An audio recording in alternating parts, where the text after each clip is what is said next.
I want to tell you guys about this amazing love story. It starts with this guy who just got back from the Vietnam War, going to a party in Mississippi with some of his friends. While he was at the party, he saw this beautiful girl sitting on this sofa, walked over to her, and told her that she was in his seat. She gave him this look of disgust, promptly got up, went over to one of her best friends, and said, "I would never give that guy the time of day." As the days did go on, they did start to talk and they did start to hang out. Now, when you hear the word talk, you're probably thinking about talking on the cell phone or texting, not really going face to face like we know now. But when this story took place, they didn't have cell phones. They had a thing called landlines. This is a phone that's actually hooked up to the wall, but it gets better than that. These phones that they were talking to were in dorms, so they had no privacy when they were talking to each other.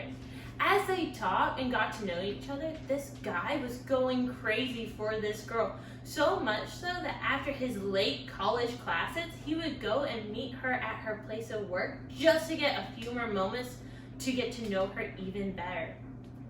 Now, finally, one night, he finally got up the courage to ask her out on a proper date. In Mississippi, there was this pizza place and this movie theater that they went to.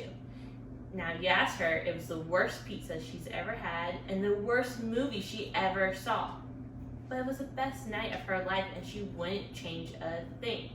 Before the night was even over, this guy was going crazy, more so than he had ever gone for a girl before. So much so that he finally asked her to marry him that same night that they had the bad pizza and saw the worst movie. And she said no, because he did not get down on one knee. So he finally got down on one knee, and with a shaking voice, he asked her for the second time to marry her. And she's actually said yes. And they have been married to this day for 42 years, and I am one of their daughters. And I don't know what is more of an amazing love story than going on one date and falling in love and getting married and staying married for this long.